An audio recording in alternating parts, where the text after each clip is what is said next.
In a world of big dreams and tiny homes, meet Kimberly Delaney, our guest today, the visionary behind the Tiny House Big movement. From pioneering hemp CBD to revolutionizing the housing market, Kim's journey is one of resilience and purpose.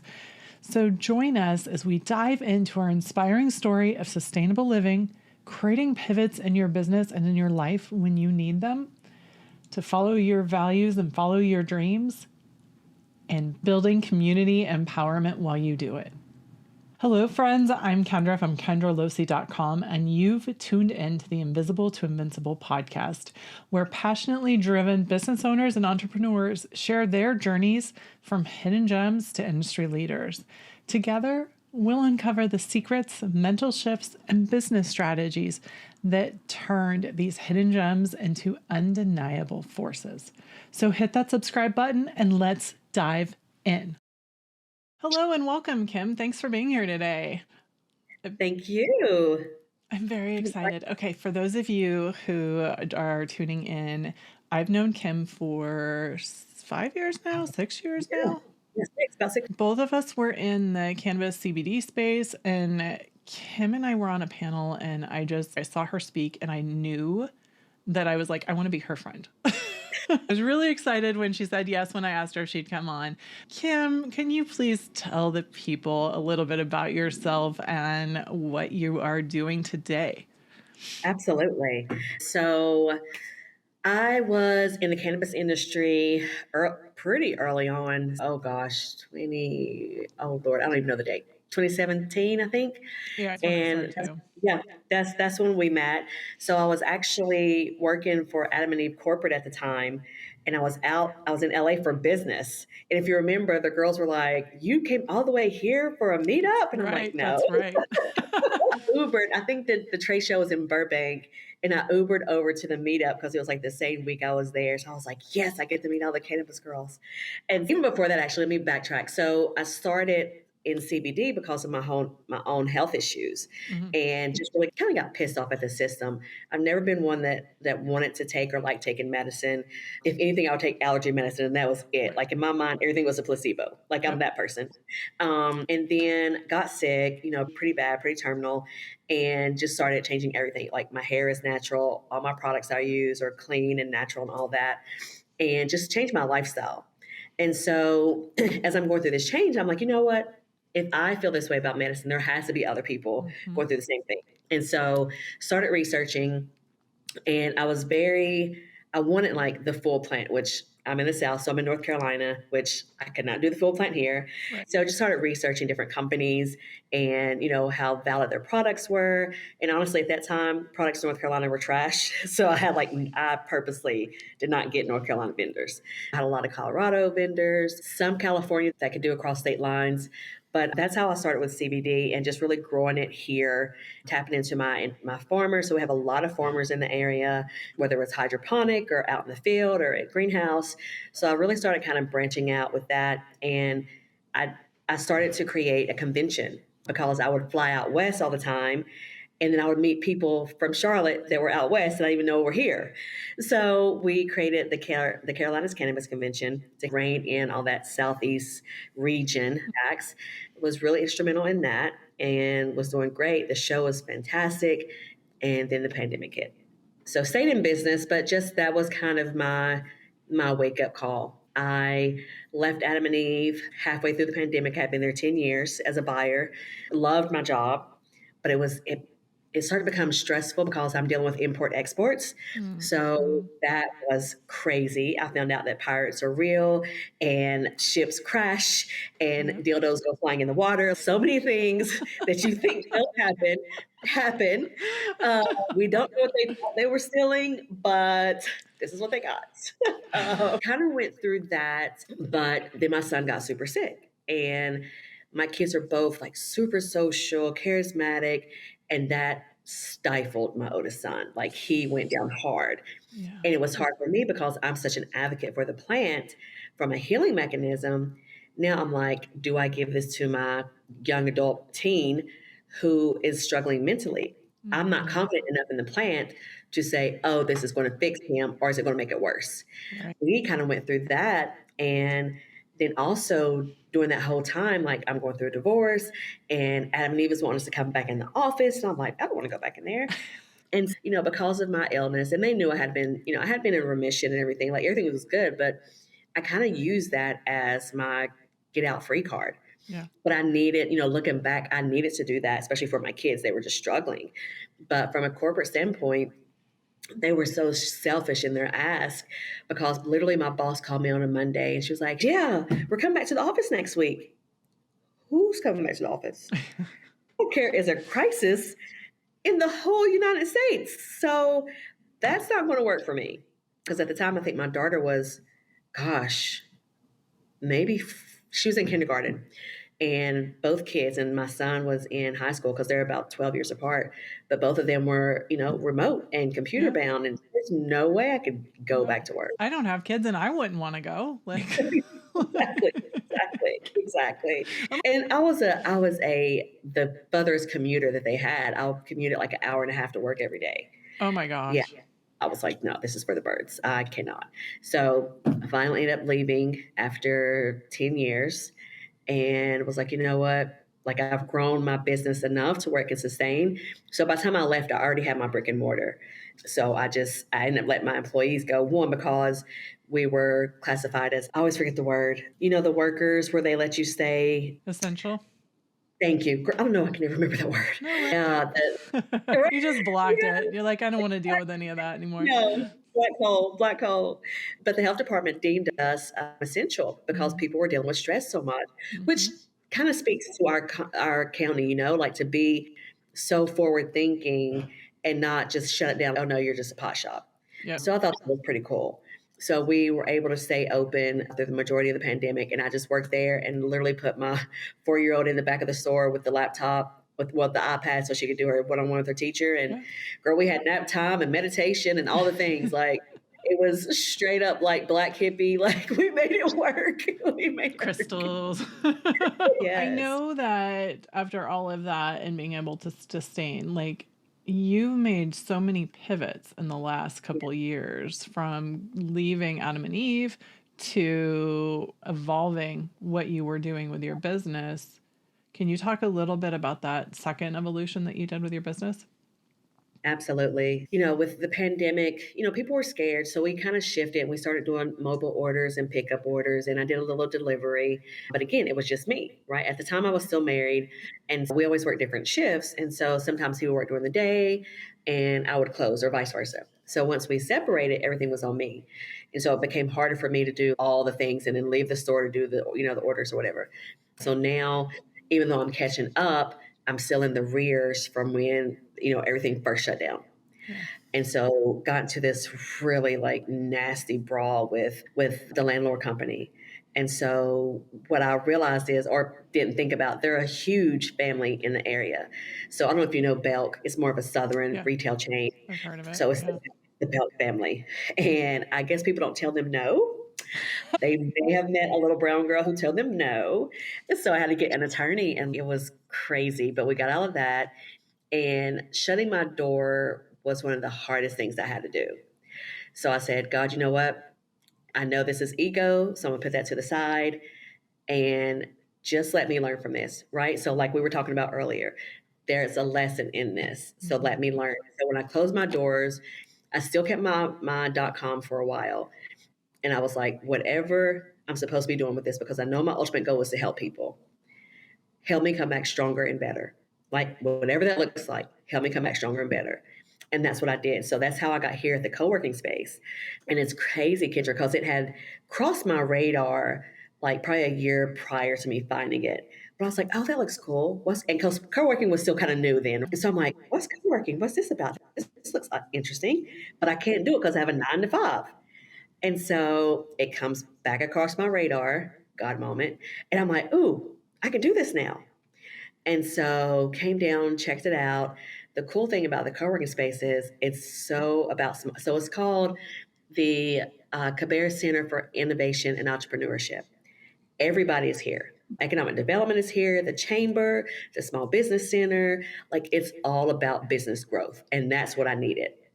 And so I just tapped in. So they had all these like free business classes and programming and everything from real estate to branding to everything.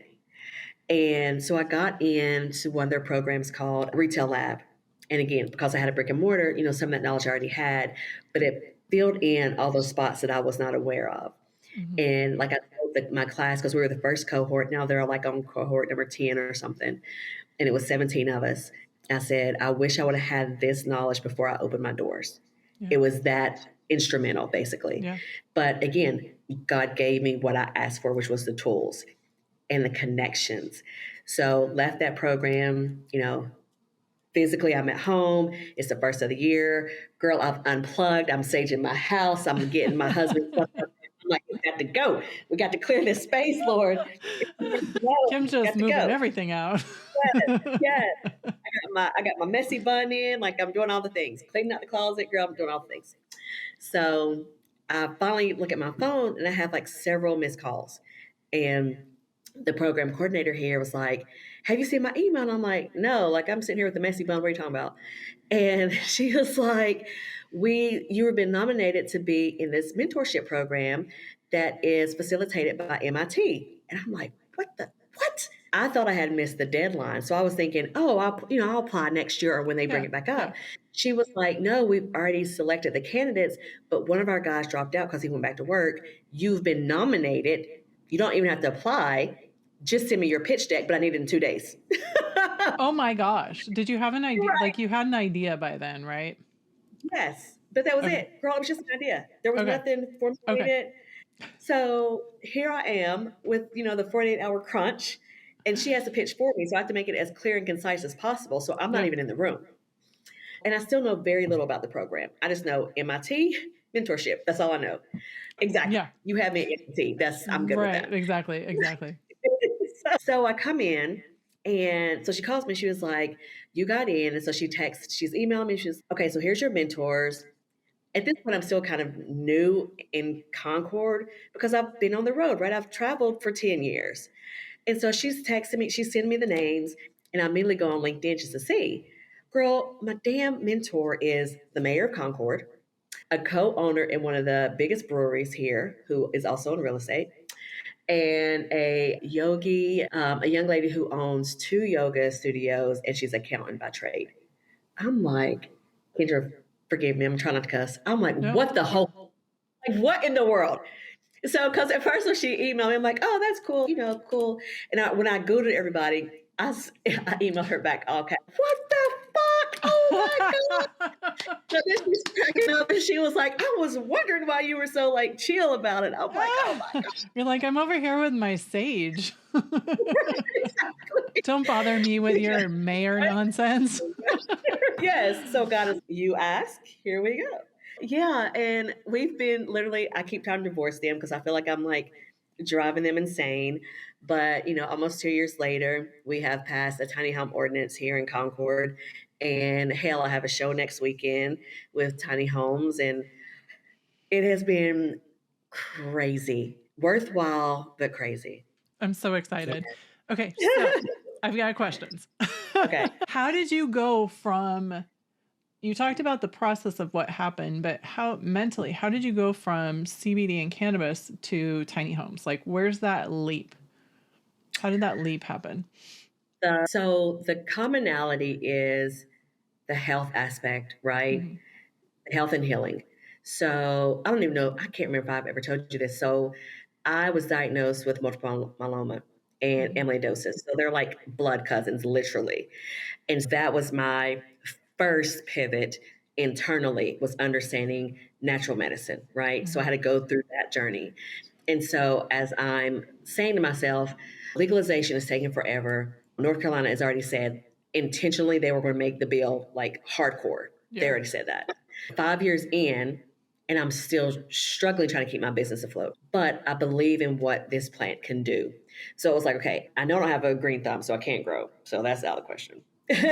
I know that customer facing is not necessarily where I want to be, right? I did retail for years in college, high school, but I'm a people person. So I'm like, how do I continue to kind of keep that distance that I've made, that progress that I've made in the industry, but look at something different. One day I was sick. Girl, I'm laid out on the bed, like cuddled up. I don't even know. I think I just ordered DoorDash for the kids because I'm like, I'm not fucking cooking shit. Like, I'm just here. Just be glad I'm alive. So Yep. I'm sitting there down the rabbit hole on YouTube, and I had been trying to explain to people what I wanted to do, but nobody got it. When I tell you this chick popped up, fairly young girl, and she was talking about she was on tiny homes, excuse me, and she had partnered up with an older couple who used to be very integral in their community. They taught classes, they taught kids how to farm, and they partnered up. So she used their land. So the older couple was like, yes, because we love teaching and we've gotten out of it. So half of their land they kept using for like this teaching, farm, gardening situation, and the other half became this tiny home community. So it was like, and she was like, this is agribusiness. I was like, oh my God, this is it. This is what I've been wanting to do. Yeah. I called the kids in. They were like, what are you talking about, you crazy woman? I'm like, that's the term, agrihood. And it's like it all clicked at that moment. Because like you were saying, like, how do you merge the two? It literally just clicked at that moment. I was like, girl, I think I text everybody. I was like, this is what I was talking about. This is what it is. And it was not a short documentary. It was like an hour and a half, but I was all in. But that's what like fully planted the seed so that I was able to articulate the vision to everybody else. Like it started from that. And again, I'm still helping people and I'm still doing it from a holistic healing standpoint, right? That's the whole goal is to heal people. So those of you who are listening and watching, Kim just outlined two of her top values that are important to her and how she's aligning her business and continuing to align her business with those values. The three, I'm guessing, is family because of the commute and the focus and the like how many times you've mentioned pulling your kids into what you're doing and doing it together and for them. Absolutely. And then Absolutely. just the difference it can make when you can work to your values and what's important to you and that passion. Like Absolutely. part of when I met you and what I would say is one of the things that stood out to me right away is one, your passion and your like strong sense of purpose.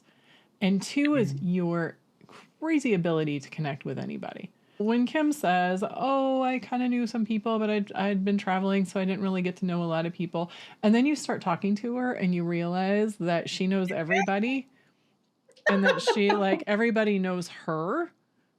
It's a whole thing. So you can listen to her say she didn't really know that many people, but she's working with the mayor now. Everybody says that. So but it's those funny. are like the things. And it's so important because that's part of what makes you and that's part of what makes you unique. So when you talk about your business and you talk about what you're doing, your passion and your excitement for it is it's not contained to a tiny home, right? It's all over the community and it's all over the world because this is your vision and this is what you want. Yeah. That's what, the mayor, that's what my mentor said. People buy into your passion. And it's just so interesting how y'all's perception of me and my perception of self, that's just, I think that's so interesting. Yeah. Yeah. So what are you, because there's a couple things that I want to drill in a little bit more about because I think that you and I both experienced this, right? We were both in cannabis and CBD for around the same time. Yeah. And we both left around the same time and we left for different reasons, but kind of similar, right? Like it's a hard industry. Exactly. And when you have regulations, I mean, it's hard in California. I can't even imagine how hard it is in North Carolina and the Southeast. But when you start to look at what to you, because I mentioned this before we started, is like some days I feel like it's just easier to burn it down and walk away in slow motion. But other days I'm like, the thing that I'm really proud of the work we did, but I also like the community of people that I met, and especially of women business owners that I've met. I've never seen anything like it. Agree. And I think it was, I don't know, like it was just, I don't want to say new because there's nothing new under the sun, but I think it was this commonality and we were trying to do something like big and like we were all on the same page. And even though for the most part, like technically we were competitors, but there was just still this learning, educational, I don't like just girl power. I don't even know. Like it was just this whole thing. And even today, if I reach out to Tony or, anybody that was at that meetup, again, like it was one time, but like I've connected with you and Tony and oh God, I can see her face. I can't think of her name. She does accounting, but a lot of you guys I still kind of keep in touch with, whether it's like I haven't touched Tony in 2 years, but when I first started the tiny home thing, I called her up instantly and was like, okay, from a lawyer standpoint, what can I do? What does this look like? It's that bond of it all, I think. And being able to understand the struggle. Karen, can't think of Karen's last name, but I visited her dispensary when I was there. Met her at the meet. No, actually met one of her friends at the meetup, and we went and met at her dispensary, and we hit it off like fast. And she even called me here in North Carolina a couple of times because her CBD business was struggling, and she had a yoga studio. Yeah. And so, love me some Karen. She's so inspirational. I will steal her post in a second. I love me some Karen. Yes, like it's that like that one meeting of 2 hours, and it's like making those connections. It's that unspoken thing. I forget that you flew across the country and were there I remember being like, you're from where? Because I just remember driving up from San Diego. You guys, like, I had decided so I got into cannabis because my first client, like when I opened my agency, the end of 2016, my first client was a cannabis client. And it had just been voted legal in California. So I was like, I guess I can help you. Let's figure this out together. And they took me to a networking event in San Diego. And I, growing up in a small hippie beach town, was expecting like the hippiest of the hippiest burnout, like surfer here in San Diego. And it was the opposite of that. Exactly. Yeah. It was the exact opposite of what you'd think. So I was in there a couple months, I think 6 months. And then I saw this event posted on Facebook that there was a meetup in LA, and I was like, I guess I'll just go to LA. Like I drove up, I didn't know anybody, like, driving my little Prius up to LA. And it's so funny that that's how a lot of this started for so many people. And it's that community that I think if I could carry anything besides the lessons learned, the good and the bad, but it's that community of people and just how important community is, and finding those like-minded people who are going through something similar or who've been through it and can help others give back. Like you said, no competitors. The only people, this is funny, this is a total confession. The only people I ever considered competitors were people who were like rude. Right? If you're not going to be part of the fun and you're going to be a little I'm not going to say bitchy, but if you're going to be a little rude online or condescending or pick a word, you are a competitor. Exactly. Yes. You could do the exact same thing I do, but you're going to do it differently, and you're going to do it. And so then it's fine. Like, I'm not for everybody. I know that. This person over here is going to be a better fit. They're going to be able to help you in a way that I can't. Exactly. Yeah. And the only way you don't get that is if you're like somewhere in there piss me off. Yes. Girl, the day we had our grand opening, there was a guy here. He was a franchisee for, I think it's called My CBD. Like I can see the logo, but I can't remember the name. But I think it's called My CBD. He was such an ass. So he walks in and he's all snooty and looking. And we're like, hey, because he didn't say hi, he didn't say anything. He just walks in looking crazy. So we're like, hey, how are you? He's like, good. And he said something snarky. I can't even remember. And then just immediately left out. And we were like, what is his problem? And come to find out, he had opened his dispensary in downtown, which was like 4 or 5 blocks from me.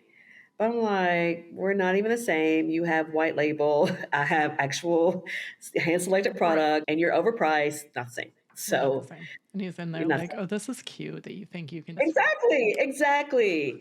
Yes. Oh my gosh. So he didn't last long. He left here because I think he had 2 dispensaries. He had one in Boone, which is like 2.5 hours away. And then he had the one here and was basically sleeping in the back of his space. And it was a pretty decent store. I would say close to 2,000 square feet. But yeah, he was like, you can't contain that with the price of CBD and you're downtown. Absolutely not. So I'm really excited about what you're doing. And let's talk about your tiny homes right now. Yes. Like your business and that. And so can you tell us a little bit about what it is, how you're working, and besides getting the ordinance changed, like a little more details around that now? Yeah, yeah. Within the industry, with any tiny home community, you have to make sure that zoning and the city is in accord, right? Is Mm-hmm. lined up. So that's the big part. So we got through that, and now we've actually identified a builder. So we're trying to make sure that all our vendors that we work with really align with our mission, right? Which is equality and equity in the housing market, making sure they're clean builds, they're sustainable, eco-friendly, green as much as possible, because we still want these to be housing that's affordable. I try not to say affordable housing because that has a negative That's a different connotation. thing. Yeah. Yeah. And I also think it's a crock, right? Like Mm-hmm. we are all on the struggle bus. Like everybody is hurting. And if you're not a homeowner, you're a renter and rent is insane. And so we're trying to change the mindset of what that word means and also saying this can be an alternative. This can be a real solution. And so we've aligned ourselves with a builder who is a steel frame builder. They Okay. use recycled steel from automobiles, and it's fantastic. They can do a build in 30 days, and we're super excited about it. So one of the partners is African American, and he's a robotics engineer. He's super smart. He cracks me up because he's so Frasier, like he's that like dry funny, and he's from New York, so he doesn't give a whole hell. And oh my God, he's hilarious, but he's so freaking smart. And so we're partnering with them. And so our goal is to really educate our community, but also say, this is something that we can do. Make it a plug and play for the other counties around here. Because Charlotte is pretty big and is growing Mm-hmm. rapidly. And with that comes astronomical housing costs, right? Not California, but still, I think about a month ago, I'm in Concord, which is like the suburb of Charlotte, and I think the median house price right now is like 370, somewhere like that. Again, for somebody on the West Coast, that's not horrible because I know y'all's prices are insane. But it's okay, that's a lot for this market. And especially, as gentrification is coming into play and all of that, Right. what are we doing with those that can't afford that? And so it's really kind of pushing the line saying, hey, we got to do better. This is something that's got to happen. And so now we've kind of, you know, so I have the nonprofit, which is Tiny House Big Movement, and then I have my for-profit, which is Hazy Enterprises Incorporated. And so that kind of serves as the umbrella for the company so that we can play off of each other. Tiny House Big Movement will purchase the land so that we can keep that as a land trust, and that will keep the home prices lower, Mm-hmm. and then Hazy will purchase the house and do the build basically. And so that way we keep everything in house. So even though we're working with a traditional builder right now, our goal is as we grow, then we will create our own internal build team. And that way we can really tap into those sustainable products. So looking at bamboo, looking at hempcrete, and really focusing on making these builds as clean as possible. That's Yeah. so impressive. I have a client who they build ADUs. Yeah. They don't build, they design ADUs Okay. in San Gotcha. Diego, which is, a huge thing here because, Yeah. on all the extra land everybody has to like just get more people in, but create them. Yeah. But one of the things that she, as a designer, is known for is doing blue jean insulation. So Oh. they take she's gonna cry when she hears me trying to describe this. But they basically take old denim and you Okay. can turn it into insulation. So she's built several buildings around San Diego that are insulated with old denim. That's amazing. Yeah, I she love went that. to Berkeley and learned that, and then it's very Yeah. much that's what she uses, and that's what like Yeah. somehow because of the way the material is, it works really well as an Yeah. insulation. Well, I was trying to when I And was first straw trying to. bales too. Sorry, straw bale denim, straw bales, Yes. Yes. straw bales Yes. denim, like that kind of thing. Straw Yeah. bale is what Yeah. she's known for. See, she'd be crying if she hears this. I love it. I love it. I I love it. agree. I had looked at, so I was trying to figure out Hemp Creek. So at the time, when I was first dabbling in it, it was only in Europe, right? It was across seas. It wasn't here. Mm-hmm. And then started hearing more and more and more. And I think there's a facility in Knoxville or Kentucky that came about 2 years ago, I think. But I was chatting with somebody. No, I was doing a Google search and I came across Parsons School of Design. And they have this program for healthy building materials. and affordable housing, I think. So I stumbled across that and took those classes. And that's when I learned so much about the toxins and the hazardous building materials and the other, and like you were talking about, even clothing and all of that and how we could use that and how it's, the dangers of it and all that. So it was very interesting to know. And it was cool that somebody else was like already digging into it, right? The research is there, like it's on other people's radar. But the bad part is you fall down the rabbit hole and you're like, fuck, I don't even want to breathe air. Everything is dirty. Oh my So gosh. It's, yeah, yeah. yeah, you gotta pull back at some time because I'm like, sometimes knowledge is not power. Sometimes knowledge is scary.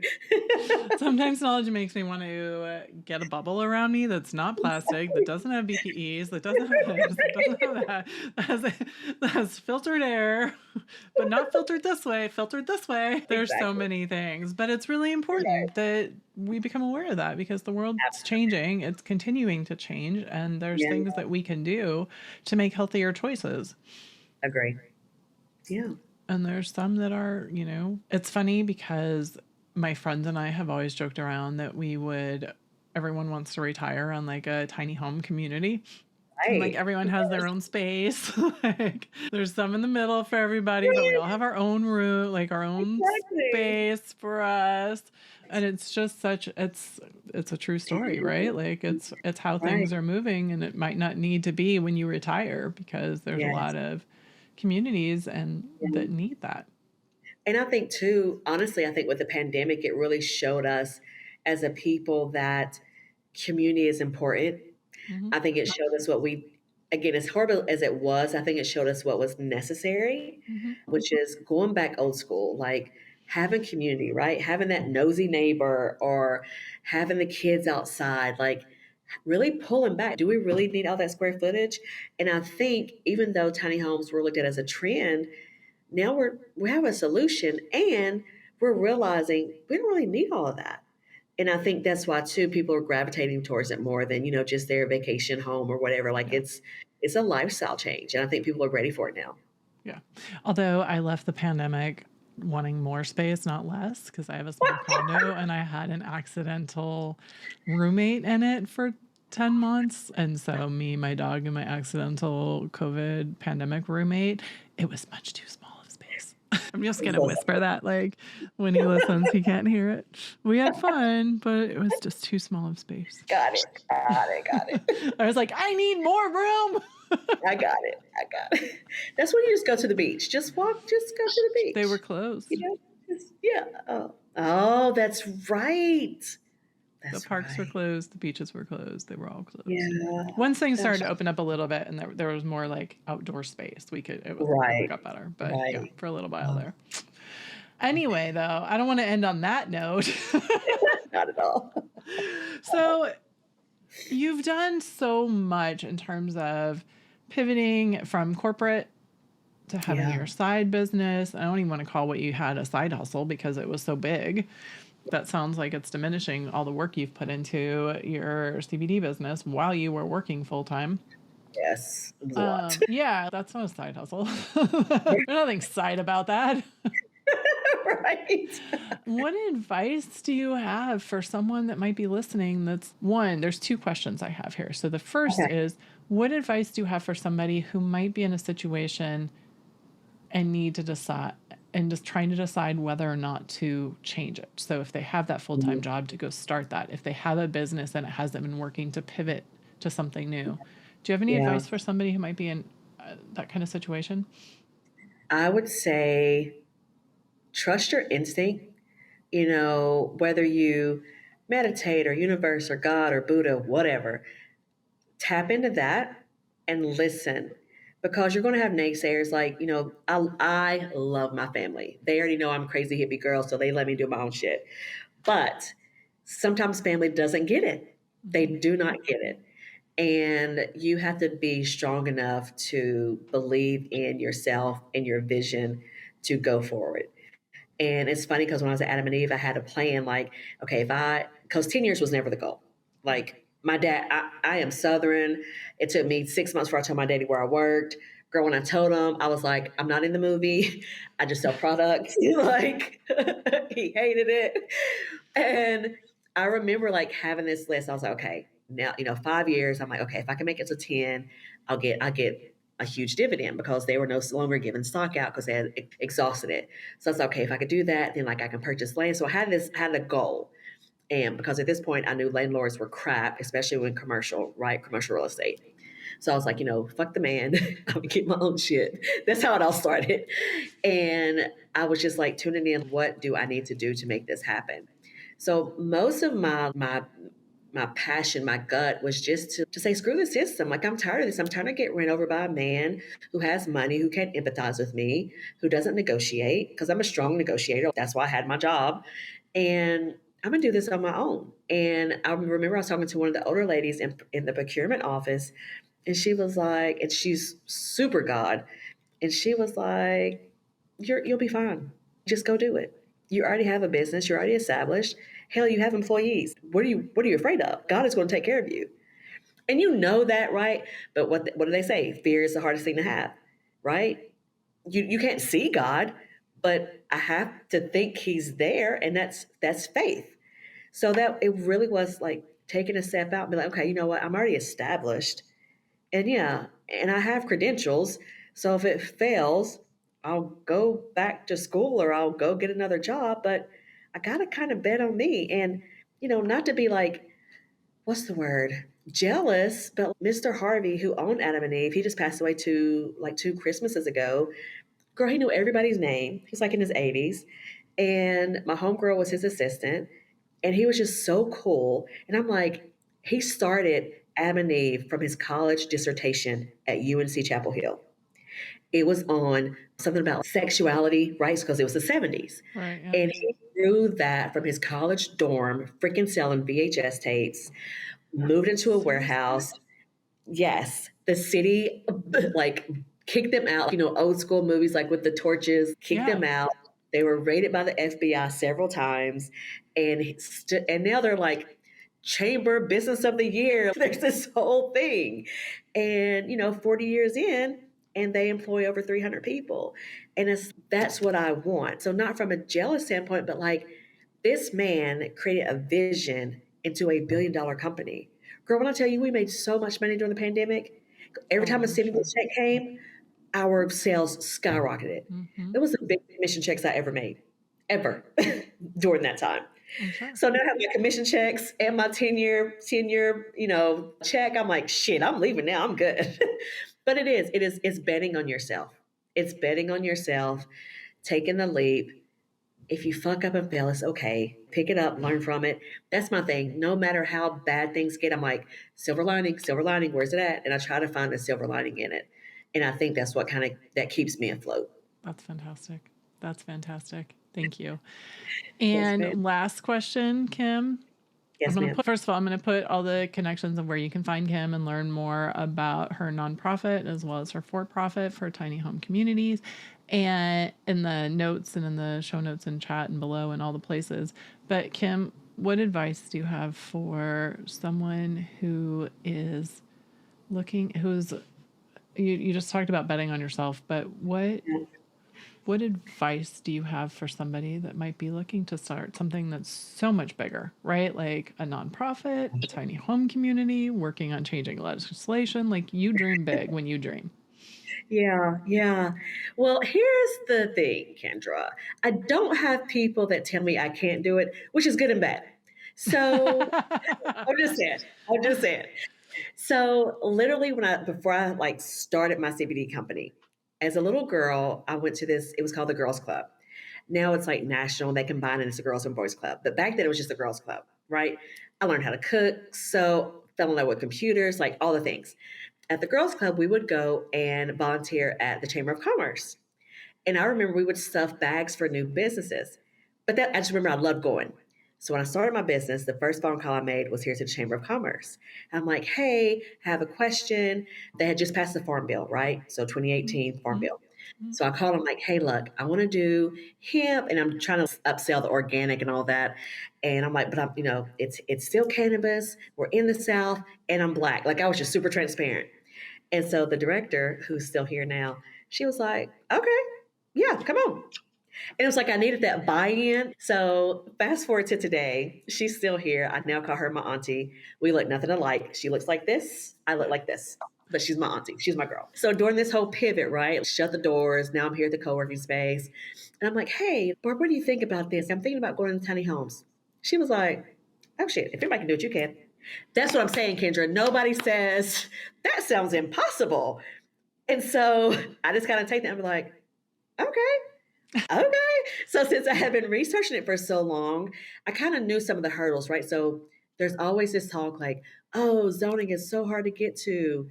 Again, God moment. And I know we got to wrap up. I literally called zoning. No, I emailed. I Googled the guy's information. I just saw him at a ribbon cutting too 5 minutes ago.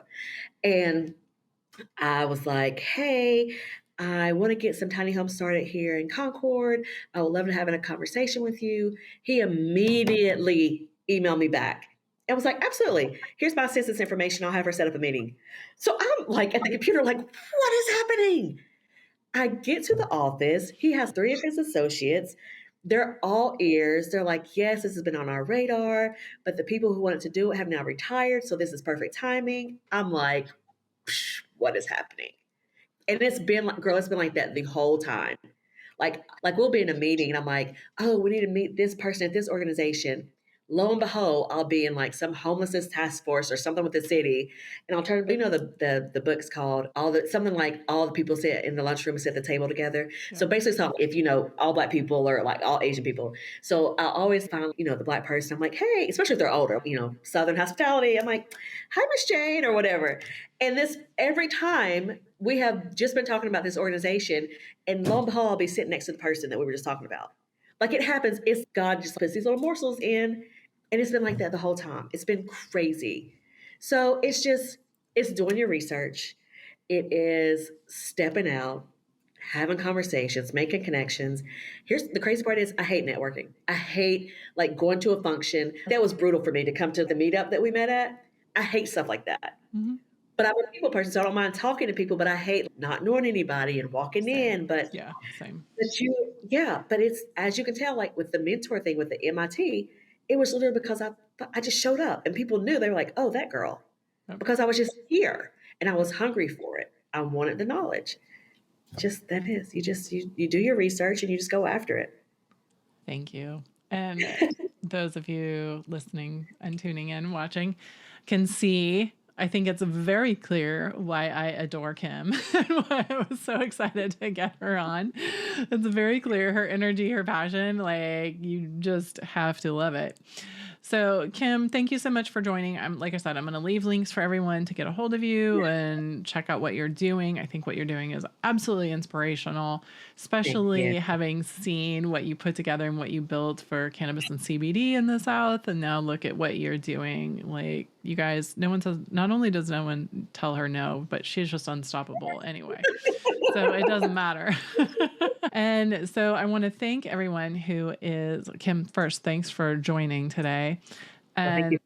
Yes. Absolutely. And for those of you who are watching, tuning in, thank you for joining us as well. We are all about passionately driven business owners and entrepreneurs guiding you to success in business and life, because it's never too late to make your business and career work for you and not the other way around. Until next time, I'm Kendra Losee. Bye.